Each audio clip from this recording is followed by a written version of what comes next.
ঢাকা ১৪ আসনের নির্বাচিত সংসদ সদস্য ব্যারিস্টার আহমেদ বিন কাশেম আরমান সংরক্ষিত নারী আসনে মনোনীত হওয়ায় তার সাবেক নির্বাচনী প্রতিদ্বন্দ্বী সানজিদা ইসলাম তুলিকে অভিনন্দন জানিয়েছেন। রোববার রাতে নিজের ব্যক্তিগত ফেসবুক অ্যাকাউন্টে দেওয়া এক পোস্টে তিনি এই শুভেচ্ছা জানান। পোস্টে ব্যারিস্টার আরমান উল্লেখ করেন, ঢাকা ১৪ আসনের নির্বাচনী প্রতিদ্বন্দ্বিতা থাকলেও সেই প্রতিযোগিতা ছিল মূলত জনগণের সেবা ও তাদের পাশে দাঁড়ানোর সক্ষমতার পরীক্ষায়। রাজনৈতিক ভিন্নতা সত্ত্বেও তিনি সানজিদা ইসলাম তুলির এই অর্জনকে ইতিবাচক দৃষ্টিতে দেখছেন এবং জাতীয় সংসদে তাকে স্বাগত জানিয়েছেন। তিনি আশা প্রকাশ করেন, জীবন অবাক না করলে কে করবে? 28% মিল্ক ফ্যাটের অবাক করার সাথে ফ্রেশ মিল্ক পাউডার। জীবন অবাক করুক প্রতিদিন।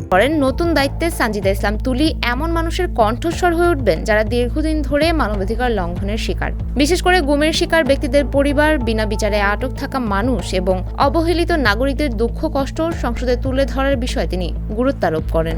আরমান তার বক্তব্যে বলেন, দেশের বর্তমান প্রেক্ষাপটে সংসদে এমন প্রতিনিধির প্রয়োজন যিনি সাহস, মানবিকতা এবং দায়বদ্ধতা নিয়ে নির্যাতিত ও বঞ্চিত মানুষের পক্ষে দৃঢ় অবস্থান নেবেন।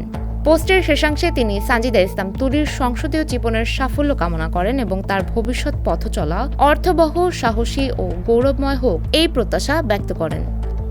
Sumaiya Haque Tanni, desk report, face the people. জীবন অবাক না করলে কে করবে? 28% মিল্ক ফ্যাটের অবাক করার সাথে ফ্রেশ মিল্ক পাউডার। জীবন অবাক করুক প্রতিদিন।